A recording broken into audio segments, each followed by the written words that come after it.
Good afternoon, welcome to Berwick Mitsubishi. My name's Tim and today we're doing a walk around video of our 2014 MY14.5 PHEV Outlander. In this video we're going to go around the outside of the car. I'm going to show you the quality of this vehicle, go over the brilliant Arctic Silver, which has got a nice blue tinge to it. I'm going to sit inside and show you some of the features and also cover off how some of this brilliant hybrid technology actually works.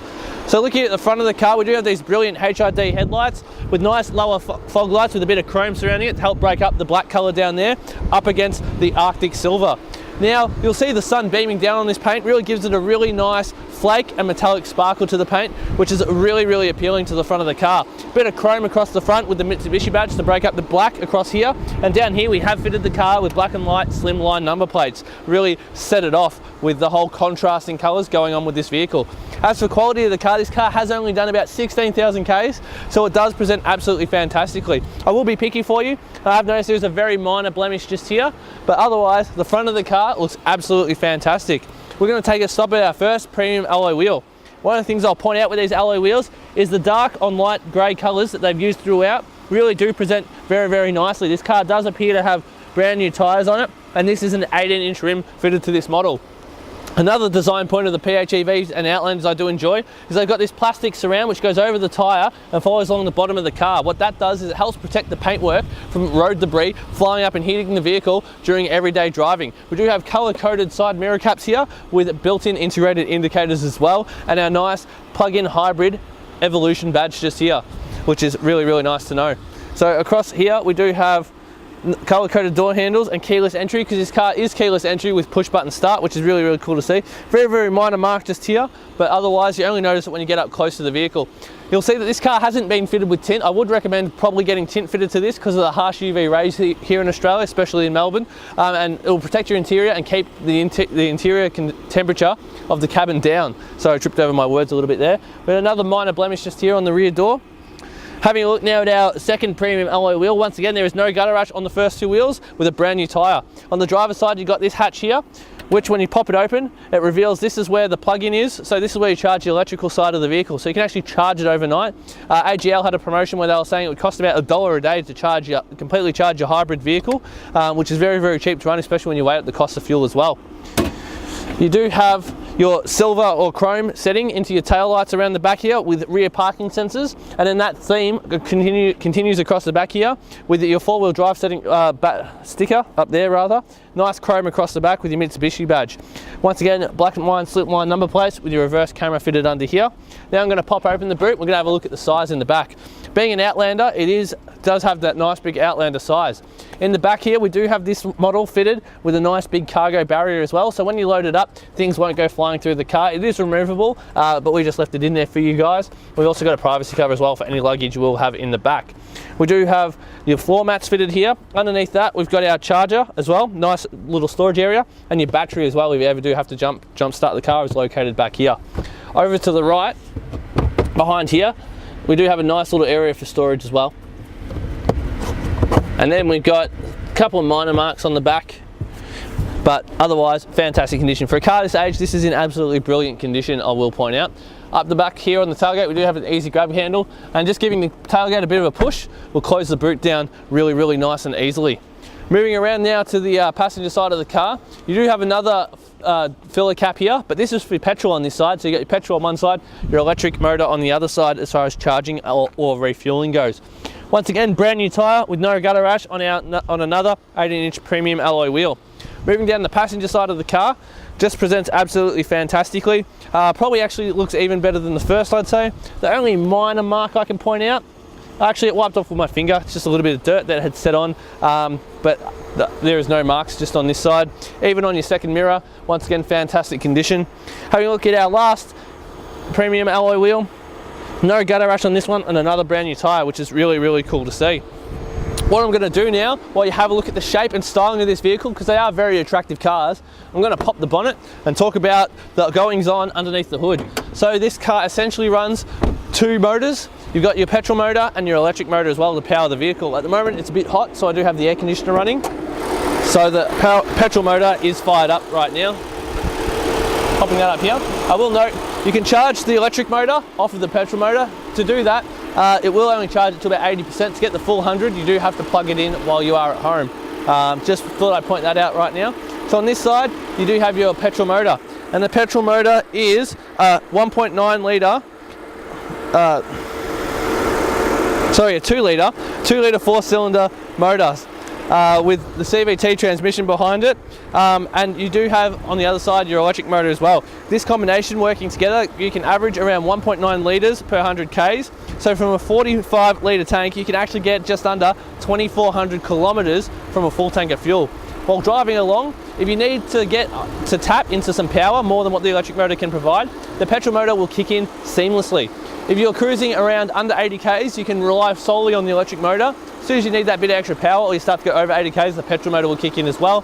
And that nice balance and duality that they have going on under the hood does give you the best of both worlds when it comes to driving around and your motoring as well, which is really good. Like I said, you can get up to around 2,400 Ks out of a full tank of fuel. This car does also have a 5-star ANCAP safety rating.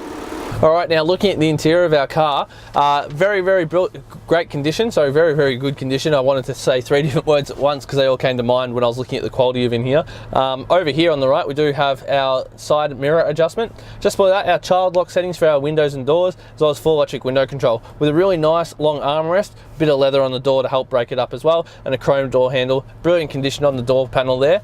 I'm going to move across now to look at the right side of the dash. Moving the steering wheel to the right, you'll see we do have our parking sensor control, as well as our traction control, headlights with automatic headlights, which is a brilliant feature, as well as our side indicators. Moving over here to the left, we do have our front and rear windshield wiper. Steering wheel itself is leather wrapped, brilliant condition. I can't see any wear on it, very comfy to hold. Right hand side, you do have all of your cruise control settings, and on the left you got your media and Bluetooth settings. I'll just quickly explain a couple of features now with the car. So having a look here on the dash, you'll see on the right hand side we do have our fuel tank gauge, and on the left hand side we do have our battery power gauge. So it does have a display at the top to tell you what's going on. So you currently have your engine running to charge the battery because it is in charge mode. So if I turn off charge mode, it'll go back to normal, which is really cool to see, but then it will tell you if the battery's just running tight or the engine is. It's a really nice setup. As you can see, we have only done 16,600 Ks.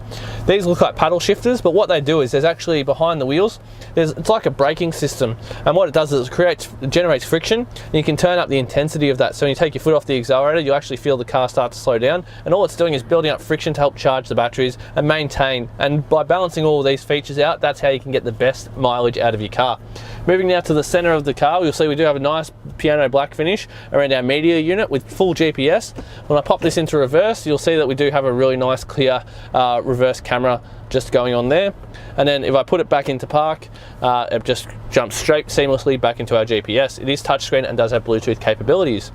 Moving just down from that, here we've got all of our climate control with dual zone climate control as well, so 2 people can have 2 different settings on the car. Moving just down from that, we've got a nice little 12-volt socket and the charging port for our keys. We do have 2 key fobs with this car, bit of storage here, 2 cup holders. Now another thing I'll explain to you just quickly is how the gear shifter works. Right now it's in park. We do have the button in front to go to park. So I've pulled across, it'll jump into neutral. If I pull it across and go forward, it'll go into reverse mode. Across and backwards will bring it into drive. If I just go back, it just works like the paddle shifters and just jumps between braking strength as well. Button in the front will just throw it back into park mode. Really simple to use. Behind that we've got charge and saving modes, which just change how the battery and petrol motor like to marry up together while you're driving along. You can charge your battery just by running your petrol motor if you choose, or you can jump out and just try and save some battery power by just changing when they all kick in. Behind that we do our 4-wheel drive lock for our all-wheel drive mode, and a nice handbrake just here. Moving just back from that, we do have a center console. Opening up that, we do have a little tray that lifts out, or nice really deep storage. In here we got 12-volt socket as well as a nice USB port as well. Really handy to have a good amount of space in there.